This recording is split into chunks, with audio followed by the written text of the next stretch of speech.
cup of coffee, sit back and listen to Change Your Attitude, Change Your Life.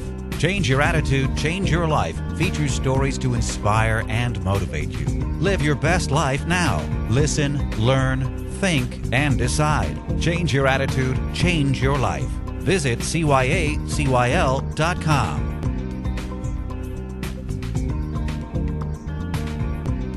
Welcome to Change Your Attitude, Change Your Life. I'm Joan Herman. Thanks for tuning in. No matter what we do or how hard we try, life presents us with challenges and change.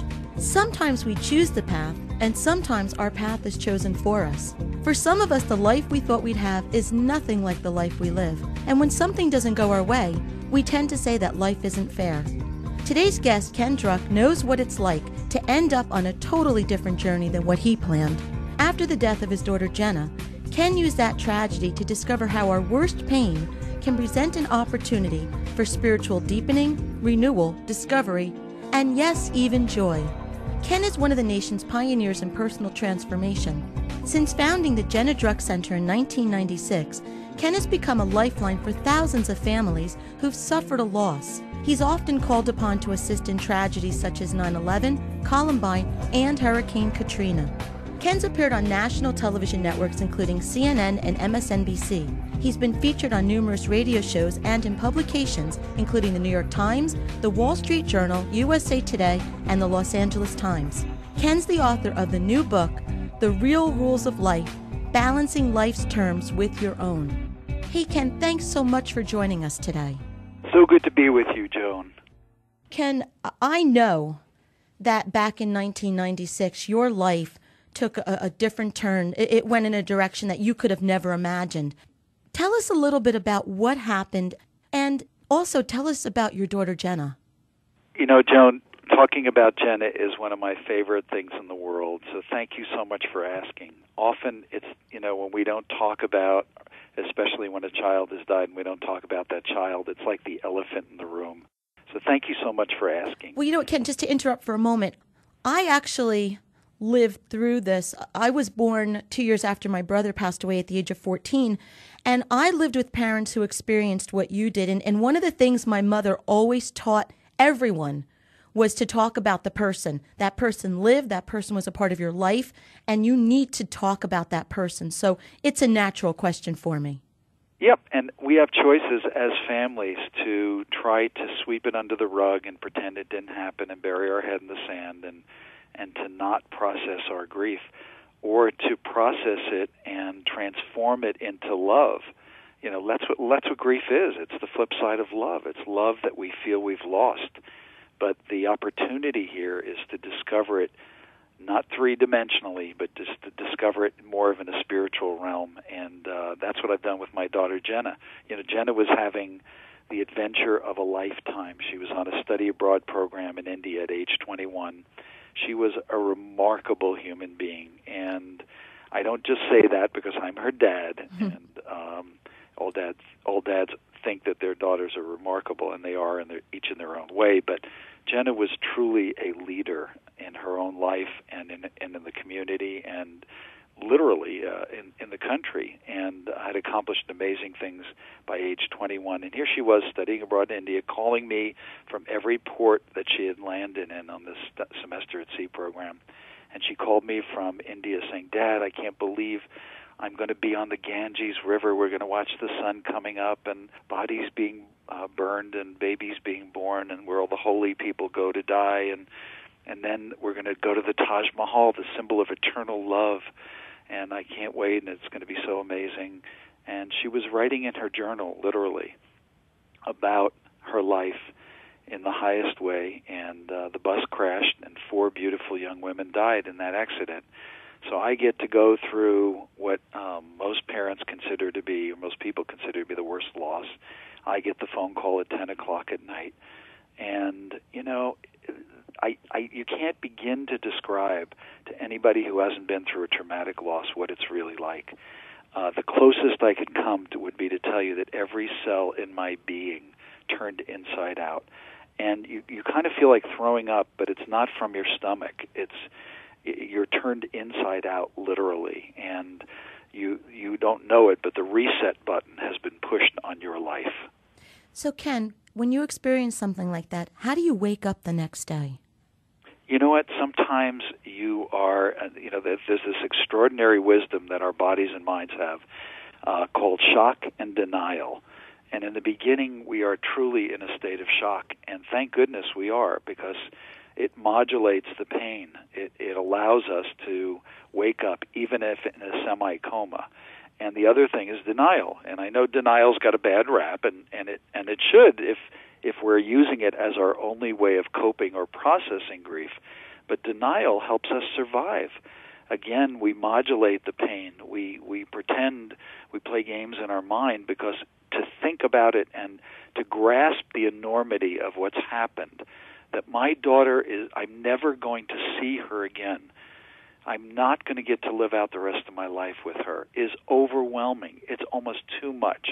Our brains and our nervous systems can't handle the overload of that. So we go into denial, we go into shock, and then, of course, what happens after everyone goes home, there's a memorial service and a celebration of their life, the shock begins to what? Wear off, and reality begins to set in. And that's when that is the most difficult time, that acute grief, and that's also when we need other people the most.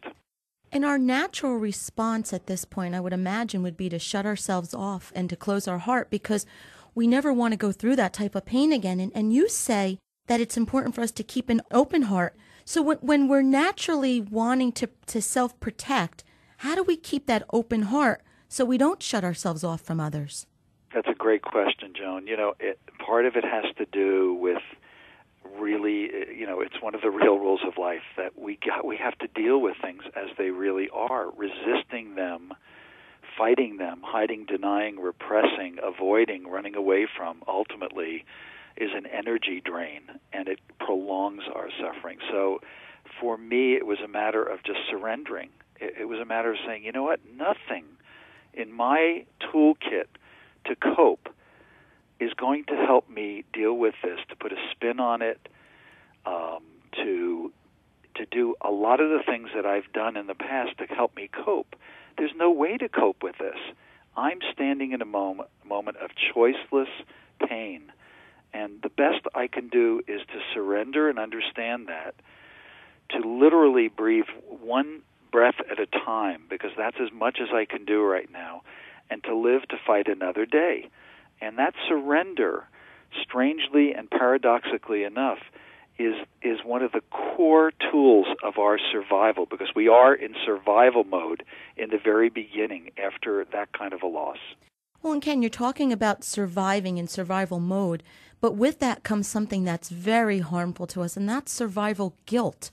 And we experience that not only with the loss of someone, but it could be with, when you outlive a child, or you outlive a spouse, or you survive a disease that someone else passes away from. So how do we get rid of this survival guilt and move on with our life? And I know you've recently received an email or a letter from someone that shared their survival guilt story, and if you'd like to read that, I'd love for you to do that. Absolutely. Guilt is such an amazing phenomena. It's one of the only synthetic emotions. It's one we kind of make up as human beings. And how to undo, we're the only ones who can disarm ourselves of guilt. And why do we feel guilty? Because, when we experience an unspeakable kind of loss, whether it's a loss of a life or whether it's a living loss, and a living loss could be, the loss of our health. It could be we have a child who is strung out on drugs, and every time the phone rings, we're terrified. It could be the loss of our family business. It could be a horrific divorce.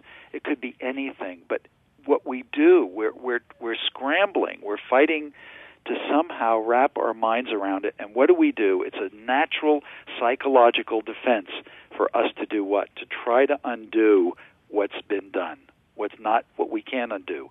And the undo process means that our minds are like computers in search mode, trying to connect the dots and make sense of what doesn't make sense. We're searching everywhere for the rewind button, the time machine, to undo what can't be undone. And part of that is guilt. Guilt is when we replay what happened in our minds and try to have a different outcome, and we enroll ourselves in a place where we would and could have and should have and didn't do something that would have prevented our horrific loss.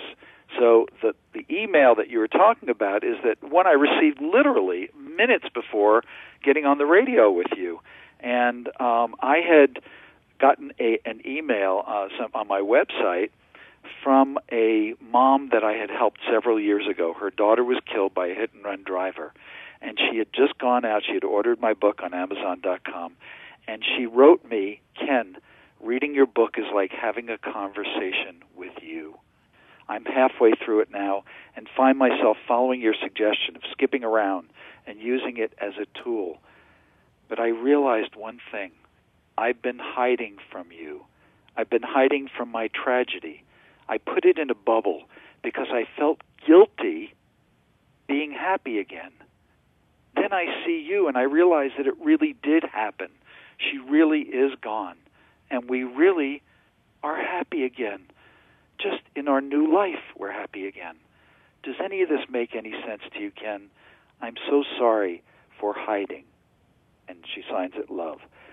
But this is what we do. We and the core thing, if you were to say, Ken, what's the single most important thing of helping ourselves turn adversity into opportunity in our lives, or surviving a horrific loss of any kind, I would say it would be self-compassion. The antidote to guilt is self-compassion. Ken, we're going to leave our listeners with that while we take a break. This is Change Your Attitude, Change Your Life. Stay with us. We'll be right back. Change Your Attitude, Change Your Life now has a free monthly digital magazine that can be read online or emailed to your inbox. Each month, nationally recognized leaders in their field provide the information that you need to inspire and motivate you. We believe in a holistic approach to life, incorporating mind, body, and spirit. As philosopher Francis Bacon said, knowledge is power. Use the wisdom provided in the publication and apply it to your everyday life. Visit cyacyl.com for more information or to begin your free subscription. That's cyacyl.com.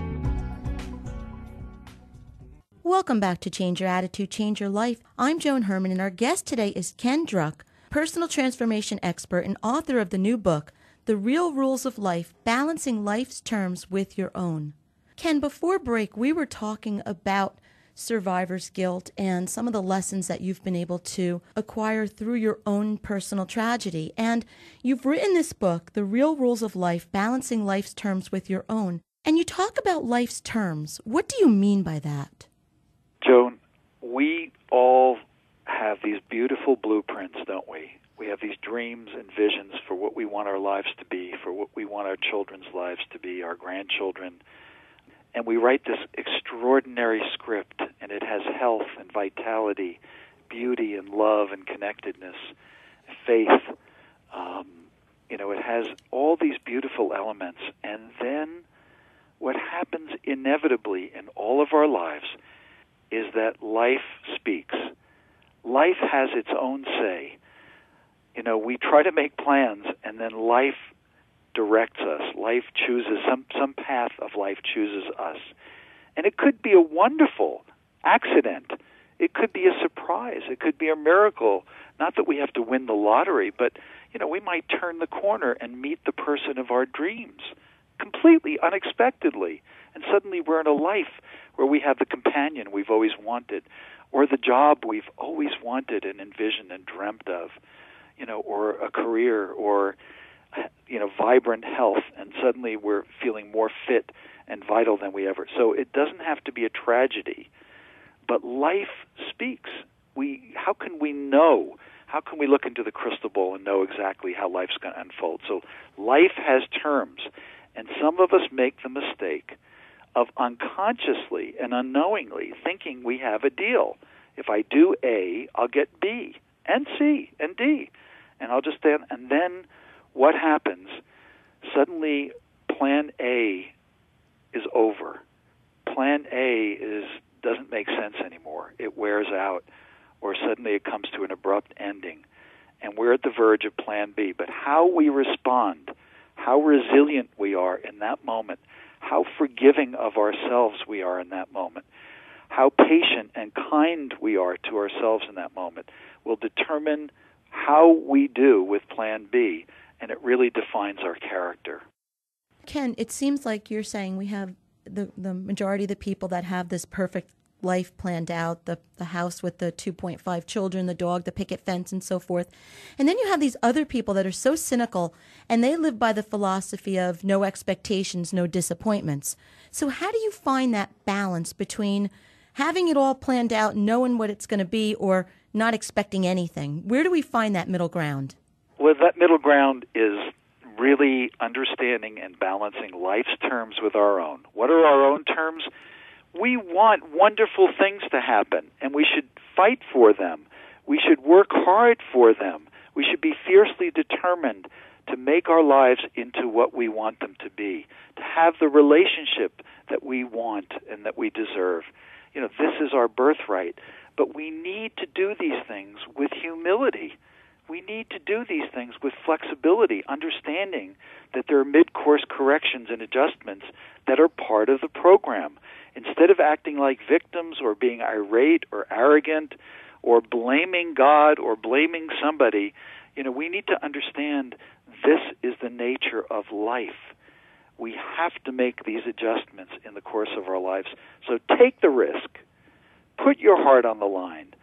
Put your life and your efforts on the line. Go for what you want, but do it with an understanding and with a sense of humility that life is going to have its say, and ultimately, we're going to have to balance our terms with life's. Ken, one of the rules in your book that I found interesting, because I think this is a mistake that many of us make, we hear this term, this word closure, and we think that when we go through something that one day you're going to wake up, you're going to have closure, it's going to be gone, put behind you, never to be dealt with again. And I don't think that's the way it happens. I mean, I'm a believer that it's a lifelong process. You may go along for 2 years doing relatively well. One day, bam, it hits you again, and you need to go through the steps in the process. I mean, am I correct? Is there such a thing as closure, a finality, putting it behind you, or is this something that you deal with for the rest of your life? No, you're 100% right. Closure is a myth. Not that we don't turn pages and finish chapters in our life. We do. But closure, in the sense that we're talking about it, doesn't exist. We are all a work in progress. And if we've suffered losses and we've gone through traumatic times or periods of childhood or brutal divorces, we're always coming back to rework the next phase. Sometimes it takes gathering strength to be able to deal with the more difficult parts. But if somebody says you should have closure, if somebody says get over it, get on with it, if somebody invokes that ethic, it gives us, what does it give us? A tool to beat ourselves up with, to tell ourselves we're not grieving right. We can't cope, we're weak, we're incompetent, we're a failure. And that is the wrong thing. That's arming us with something, a weapon, rather than arming us with support, understanding, compassion, and strength to understand that these things come cycling through. We live in a society that teaches us that there's a pill for every pain, there's a fix for every problem, there is a diversion for every moment of emptiness, and basically we learn how not to cope. We learn to expect these things. We set our expectations there, and then when these things don't happen, who do we blame? Most often, we blame ourselves. So we have to disarm ourselves of the myths and the illusion that there is such a thing as closure and that something's wrong with us if something bubbles up again in our life. Ken, shortly after your daughter's death, you described having a miraculous encounter with God that changed your life. What happened on that day? Joan, so often when we fall to our knees and something horrific has happened in our lives, and I've now had a chance to spend time with literally thousands of people who've had that happen, whether it's after 9/11 in New York or some of the school shootings or some of the natural disasters and so on. We fall to our knees And what comes up is we're trying to make sense again of the senseless.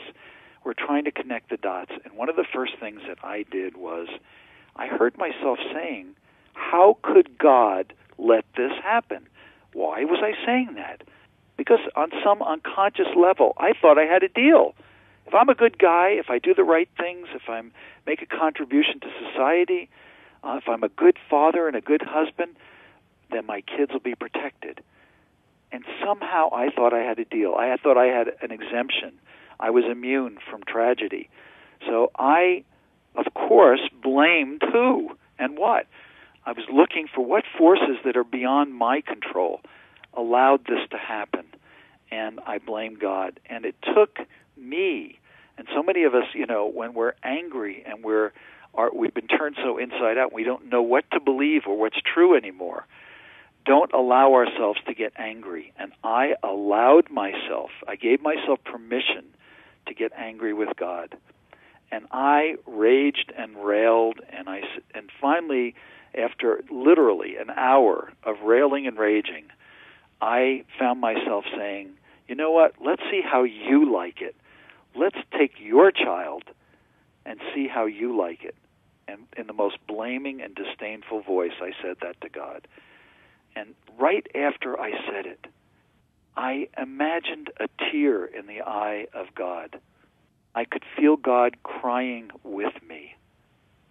And what became so clear to me, is that God is not the puppeteer, that I had made the attribution, that God pulled all the strings and was everywhere, every place, watching everything, and presiding over every moment in our lives.